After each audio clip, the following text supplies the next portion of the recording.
continuamos con su programa Salud es Vida, y antes de continuar con esta entrevista quiero enviar un saludo muy especial a mi buen amigo Erasmo Muñiz, quien se encuentra desde su trabajo sintonizando este programa que es útil para su salud. Gracias, amigo, por estarnos sintonizando. Bueno, ya se encuentra conmigo la doctora Mayber Saavedra, ginecóloga, para hablar de las infecciones vaginales que están a la orden del día. Doctora, bienvenida, ¿cómo está? Mucho gusto.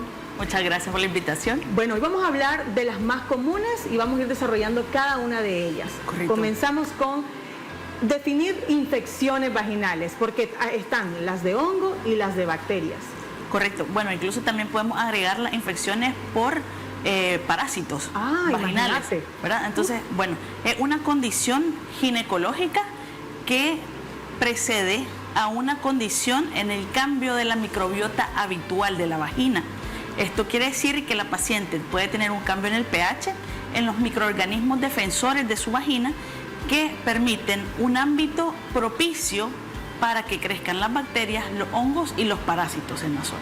Esto puede tener efecto adverso a su salud sexual y reproductiva, e incluso puede tener relación no necesariamente con su vida sexual, más bien con los hábitos de higiene, alimentación, ejercicio, consumo de alcohol y tabaco. Ve, y es algo a lo que uno no le pone mente, porque los alimentos también te pueden predisponer. Correcto. Entonces, diferencia entre hongos, bacterias y parásitos. ¿Cómo se adquieren cada uno de ellos? ¿Cuáles serían los factores de riesgo? Los factores de riesgo en general los comparten los tres, excepto por algunas condiciones específicas. Pero esto tiene mucha relación con el uso de preservativo o no durante las relaciones sexuales. Esto porque la descarga del semen en la vagina cambia el pH vaginal hasta por 10 horas, siendo el medio propicio para el crecimiento de las bacterias principalmente.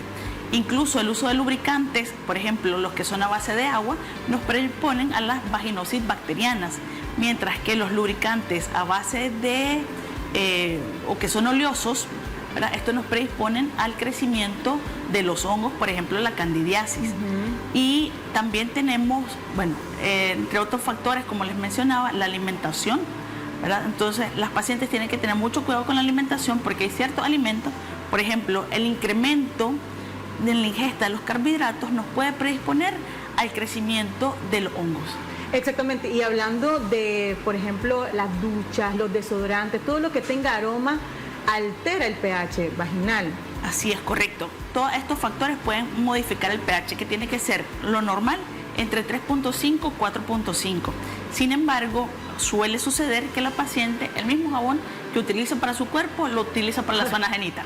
Ya está para la cara, imagínate, doctora. Correcto. Ahora, ¿cómo identificarlo? Porque si bien es cierto, sabemos que nuestra parte íntima ya tiene su propio olor, por decirlo así. ¿Cuándo este se altera? ¿Cómo identificarlo? Si es muy fuerte o si es inoloro. ¿Cómo saber que hay algo malo ahí? Bien, tenemos que recordar siempre, así como muy bien lo dijiste, cada paciente tiene un olor particular en su zona genital. Debemos de tomar en cuenta cambios en las características del flujo.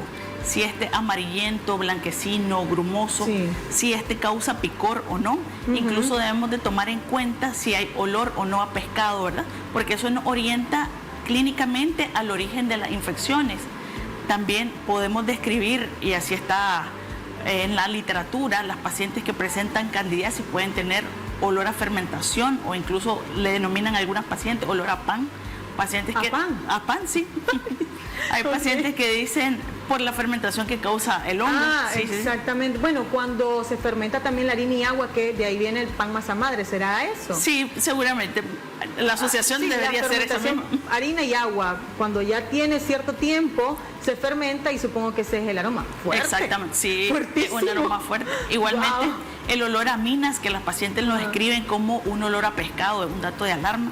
Siempre que hay cambios en el flujo o las características o el olor, debemos de acudir a una consulta ginecológica. ¿Y qué pasa si no hay olor?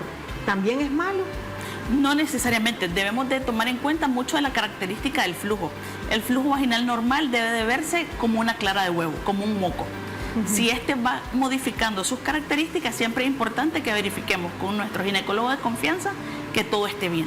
Sí, aquí abordamos en un programa anterior también las toallas, que también pueden perjudicar el pH, el uso de las toallas, saber qué tipo de toalla usar también.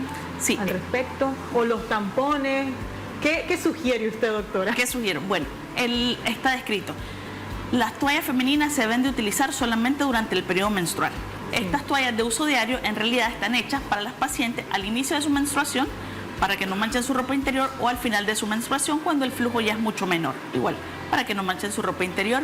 La toalla femenina debe de cambiarse cada 4 o 6 horas, incluidos los tampones. Sí. Y por ejemplo, si utilizamos cualquier otra clase de producto menstrual, por ejemplo la copa menstrual, también está indicado que se vacíe cada 4 a 6 horas máximo, en dependencia de la capacidad de la copa. Ok, ¿cuándo entonces, cómo lo diagnosticamos? Y también, si hay hongos, ¿cómo es el tratamiento? ¿Cómo es el tratamiento? Bien, ¿cómo hacemos un diagnóstico? Primero que todo, tenemos que tener una historia clínica completa. Debemos de saber en qué momento inició el cambio en la característica del flujo o el olor.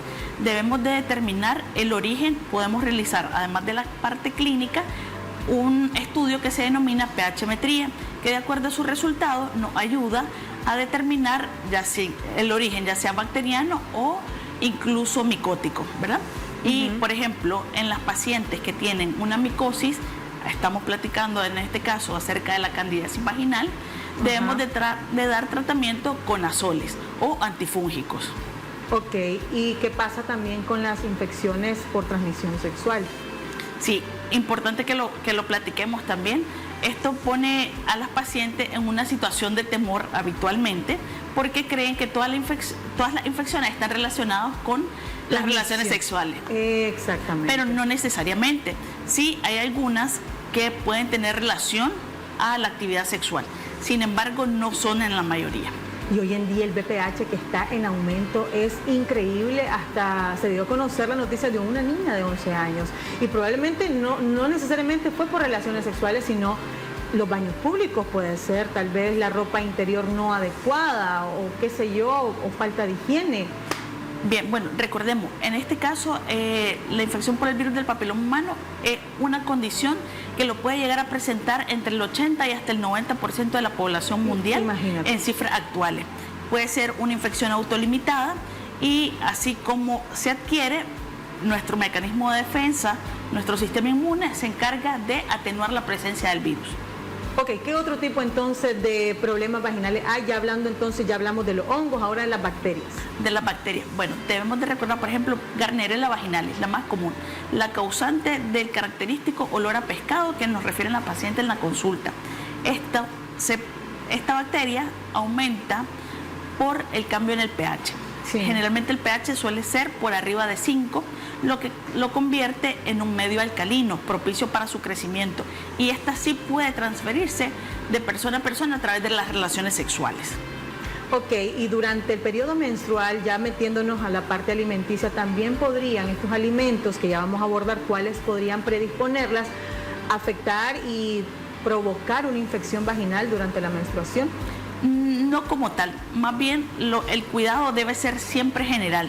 El cuidado en la alimentación y los factores de riesgo predisponentes al cambio en la microbiota. Nosotros tenemos unos microorganismos que son propicios a nuestra salud femenina. A esto les llamamos lactobacilos.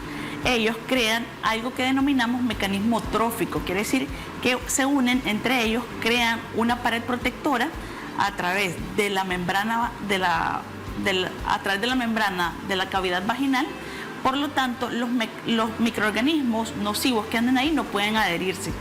Sin embargo, cuando incrementamos, por ejemplo, la ingesta de los carbohidratos o los dulces incluso, ¿verdad?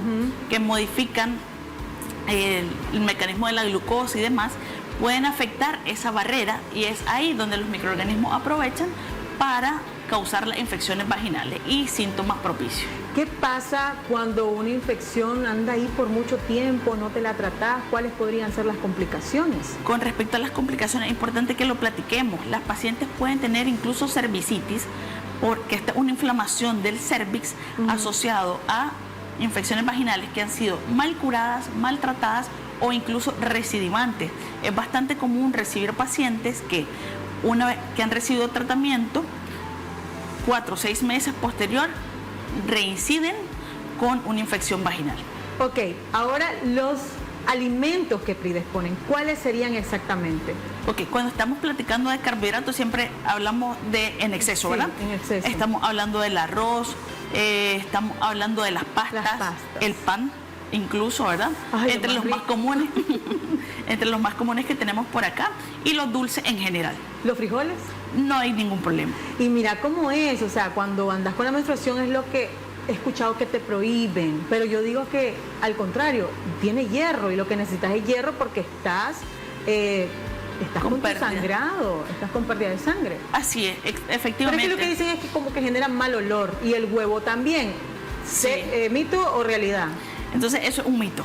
Las características o el olor de la menstruación pueden modificarse más que todo por la presencia de infecciones vaginales, pero no necesariamente por nuestra alimentación. Por la sopita de frijoles. Sí, o sea que uno puede seguir consumiendo sopita de frijoles, que es lo mejor. Sí, sí, sí. Bueno, vamos a irnos a un corte comercial, ya regresamos y seguimos hablando de este tema, no le cambien.